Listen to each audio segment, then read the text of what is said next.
어제부로 최종 부결된 특검법 10표 내외로 예상되었던 이탈표는 4표에 그쳐서 여권이 고비를 넘긴 듯한데요. 박상수 국민의힘 인천 서구갑 조직위원장과 현안들 함께 짚어보도록 하겠습니다. 안녕하세요. 네, 안녕하세요. 페이스북으로만 뵙다가 이렇게 뵙네요. 아, 그러니까요. 저도 자주 배웠습니다. 그러게 네. 말입니다. 어제 국회 본회의에서 이 최상병 특검법 최종 부결이 됐습니다. 네. 사실 국민의힘 여당 이탈표는 많지 않아 보이는데요. 부결 예상하셨습니까? 네, 부결은 뭐 당연히 예상을 했고, 예. 이탈표는 정말 뭐 그렇게 많이 나오지 않은 것 같고, 오히려 민주당 쪽에 이탈표가 있는 것 같아서 네. 좀 특이하다라고 생각을 했습니다. 야권의 이탈표 예상하셨어요? 사실 그 의장 투표 때 약간 기미가 보이기는 했는데, 네. 확실히 야권에서도 이재명 1급 체제에 대한 반발이 존재하는구나라는 게 이번에 확실히 좀 드러난 것 같습니다. 앞으로 이재명 대표가 혹시라도 국회에서 이 무기명 투표와 관련된 체포 동의안이라든지 이런 것이 왔을 때 어떻게 예상이 되겠습니까? 저 1급 체제에 대한 반발, 이게 권력 조금 누수가 생기기 시작을 했잖아요. 네. 그러니까 뭐 눈치를 보면서 가담하지 않았던 사람들도 조금씩 이렇게 가담하는 현상이 나타날 수가 있을 것 같고, 네. 다만 조금 걱정인 것은 민주당이 1급 체제로 계속 유지돼서 가야 우리 당이 조금 반사적으로 좀 낫다는 생각을 하거든요. 근데 네.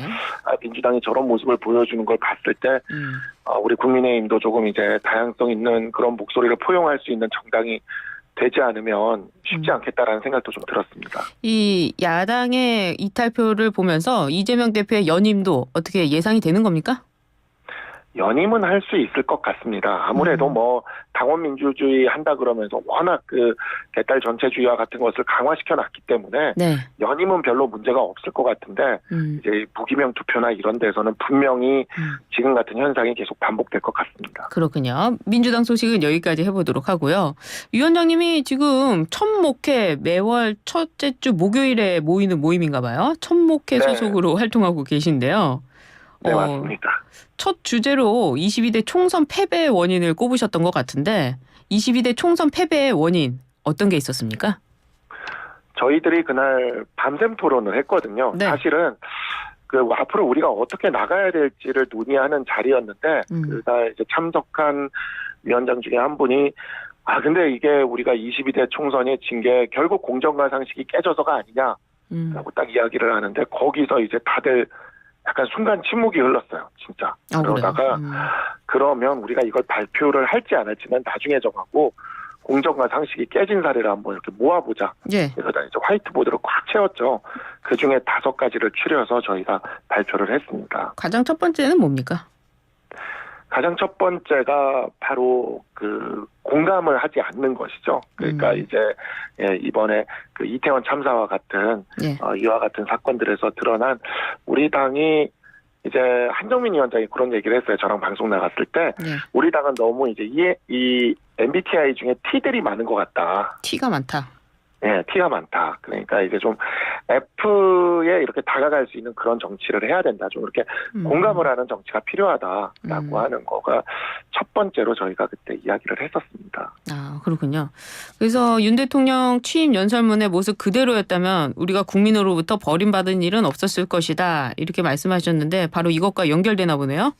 네, 맞습니다. 이게 사실 마지막 저희 발표문의 마지막에 그 취임 연설문의 일부가 인용돼서 들어갔거든요. 네.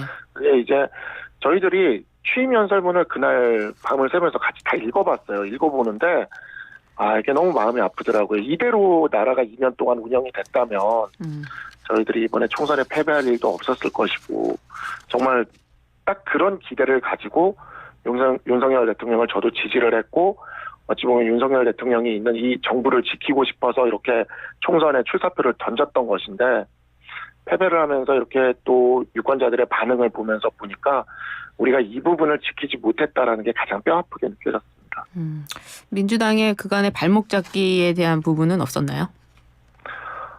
물론 있죠. 민주당의 그 180석의 의석을 가지고 우리를 일을 제대로 못하게 하지 않았습니까? 네. 그러니까 우리의 총선 캐치프레이즈가 국민의힘은 일하고 싶습니다였거든요. 네. 그래서 정말 제대로 일하고 싶다라고 생각을 하는 거였는데 이제 국민들이 느끼기에는 너희들이 내세웠던 기본적인 어떤 공정과 상식이라는 그 기본적인 캐치프레이즈도 지켜내지 못했는데 어떻게 일을 할 수 있느냐 이렇게 이야기하면서 심판을 우리한테 했던 거죠. 그래서 예. 정말 저는 지금도 이해가 안 되는 게 어떻게 이재명과 조국, 특히 조국 같은 사람이 어떻게 저 이름을 달고 나온 정당이 26%나 지지를 받을 수가 있었을까?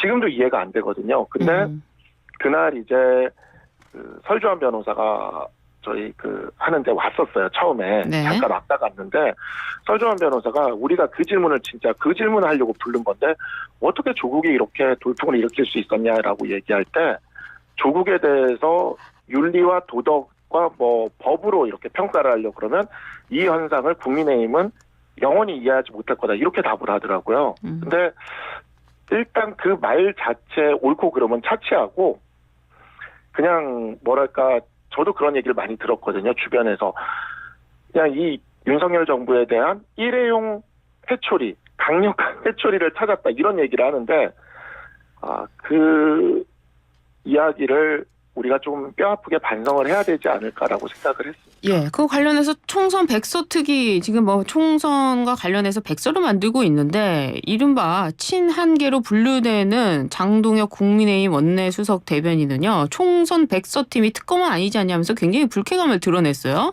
총선 백서 만들어내지 못하는 겁니까? 뭐 이번 주 안에 조정훈 위원장이 뭐 결론을 내겠다고 어디서 인터뷰를 한 건 제가 봤어요. 예. 근데 저는 총선 백서 특위 굉장히 좀 안타까운 게 저희 네. 천목회에도 총선 백서 특위에 한 3명 정도 참여하고 있거든요. 그래요. 예. 그리고 정말 열심히 하시고 계세요. 제가 이야기를 들어보면 네. 우리 당의 조직이나 뭐 여의도 연구원 문제나 뭐 이런 것들을 되게 열심히 인터뷰하면서 준비하고 계시는데 이제 위원장님이 너무 이거를 구조나 시스템 아니면 지난 2년간의 평가 이런 것들로 가지 않고 이 조정원 위원장님이 너무 이거를 인물론적으로 처음부터 드리블을 해서 갔어요. 너무. 그래서 이 총선 백서 특위의 활동이 딱 네. 그렇게만 비춰지도록 오해되도록 너무 그렇게 끌고 간 게 좀 문제였지 않을까 싶었습니다. 그래서 좀 그런 부분을 빼고 드라이하게 정말 우리 당을 살리기 위한 그런 것으로서 백서를 쓰고 나간다면 네.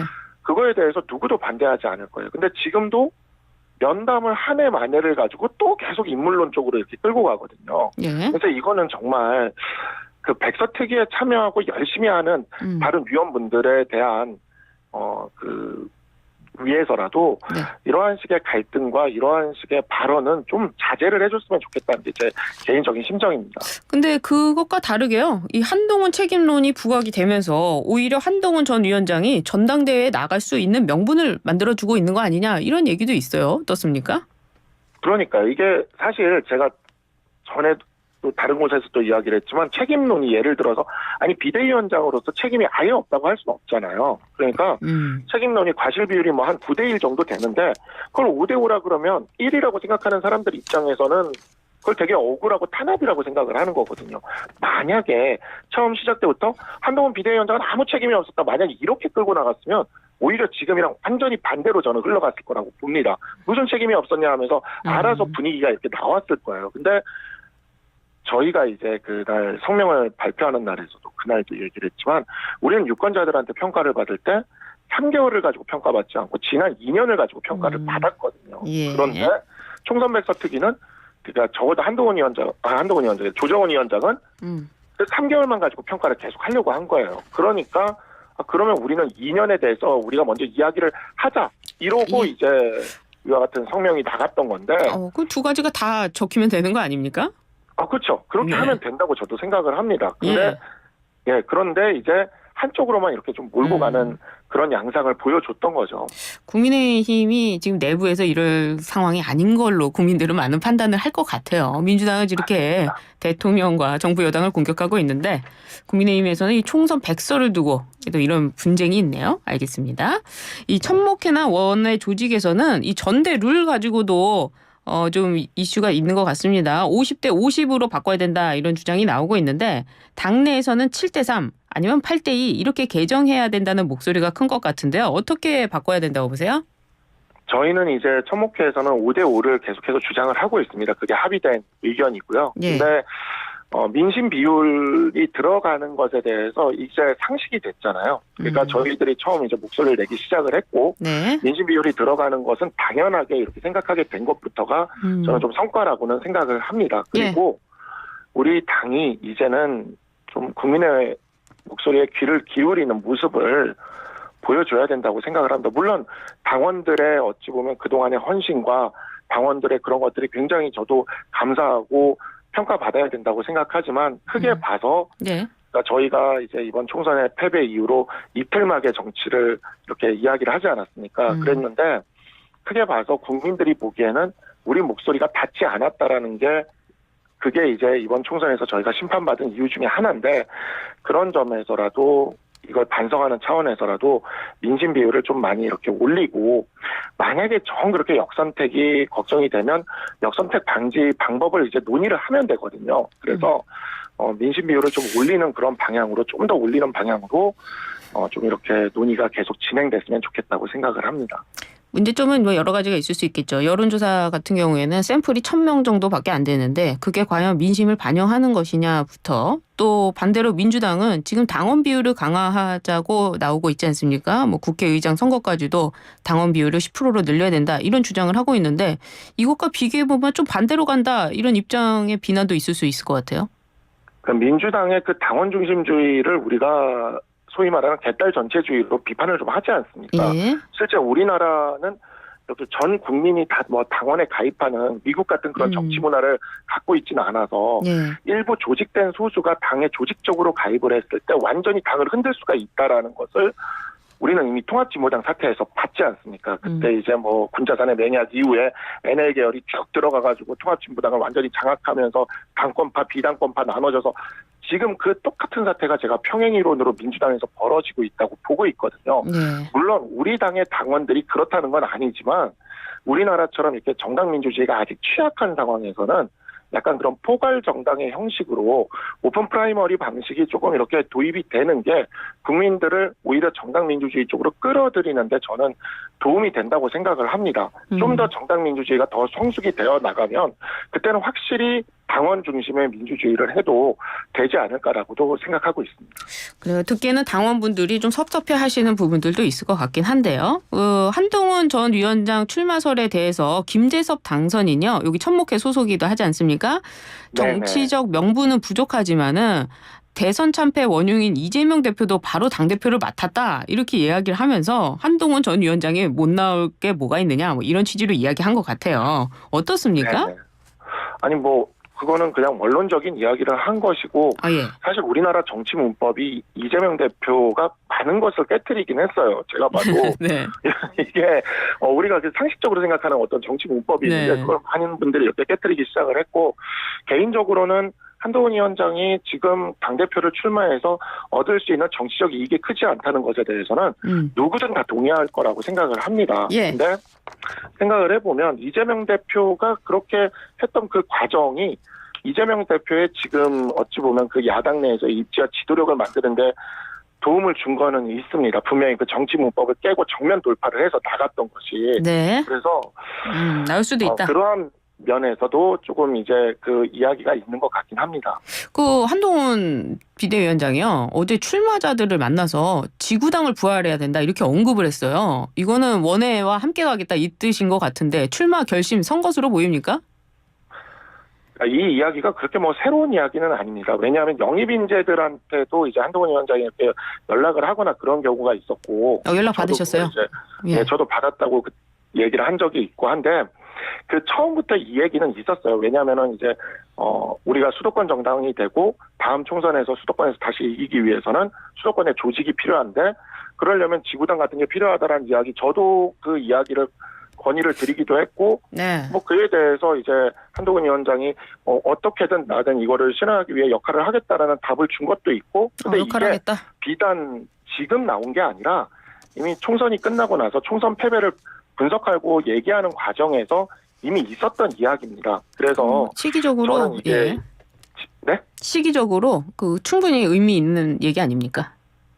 그러니까 네. 그냥 원론적으로 총선에서 우리가 패배하고 나서 어쨌든 수도권에선 특히 서울에선 4연패를 했거든요. 네. 그러고 나서 이 부분을 그러면은 수도권 이 패배를 계속 이어지는 이 연패를 어떻게 끊을 것이냐에 대한 이야기를 총선 끝나고 총선을 지휘했던 분이랑 총선에 참여했던 사람들이 얘기해 볼 수 있는 거잖아요. 그거는. 뭐 전당대회랑은 아니다 이 말씀이세요? 특별히 전당대회를 염두에 두고 했던 이야기들은 아닙니다. 그래요. 홍준표 대구시장은요. 한동훈 전 위원장을 향해서 폐쇄자, 초짜, 내민주의 이런 단어를 사용하면서 비판을 하고 있는데요. 이렇게까지 한동훈 때리기에 집중하는 이유 뭐라고 생각하십니까? 저도 처음에는 의도가 있는 게 아닐까라고 생각을 했는데 네. 최근에는 왜 저러실까라는 생각을 좀 하고 있습니다. 왜냐하면 애라는 표현부터 일단은 좀 보면은 네. 홍준표 시장이 모래시계 검사로 제가 고등학교 때 모래시계 검사로 달리셨는데 맞아요. 그때 41살이셨어요. 제가 나이를 계속 역사를 해보니까. 예. 그리고 국회의원으로 처음 송파에서 당선되실 때 그때가 42살이셨어요. 아, 예. 그리고 처음 그 대표라는 직함을 가질 때가 50대였어요. 네. 근데 지금 50대인 한동훈 위원장한테 애라고 그러잖아요. 예. 그러니까 이러면 안 되시지 않나라는 생각이 우리나라가 지난 한 30년간 무슨 일이 있었길래 50대가 애가 되고 조금 있으면 환갑일 때 애가 될 것 같아요. 이제 이러다가. 예. 네, 그래서 아니 이 홍준표 시장님께서는 그래도 당의 원로신데 예. 지금 안 그래도 당이 지금 많이 어렵지 않습니까? 근데 그렇죠. 정말 이럴 때 중심을 좀 잡아주시고 우리 후배들을 위해서 진짜 앞에서 좀 이끌어주시는 그런 모습을 보여주셔야지 계속 이런 식으로 하시는 거는 조금 안타깝다는 생각도 들고 의도는 없다 이런 말씀이시군요. 그냥 저 하는 것이다. 의도가 있다고 하기에는 특별한 실익이 없는 거친 발언을 이어가고 있어서 그리고 사실 그 이승환 위원장이 저랑 방송하는 데서 어디서 한번 얘기를 했었는데 홍준표 시장님은 윤 대통령님에 대한 혹시 지능적 안티가 아닌가. 지능적 아니, 안티요? 예, 아니 왜죠? 솔직히 이 발언들이 대통령님한테도 별로 좋은 게 아니잖아요. 왜요? 예, 왜냐하면 부득이하게 모신다느니 뭐 이런 말들을 하잖아요 지금. 윤석열 그러니까, 대통령이 모신다 한동훈을. 아니. 예. 윤석열 대통령을 우리는 부득이하게 윤석열 대통령은 모시지만 예. 한동훈은 아니다. 뭐 이렇게 말을 하잖아요. 예.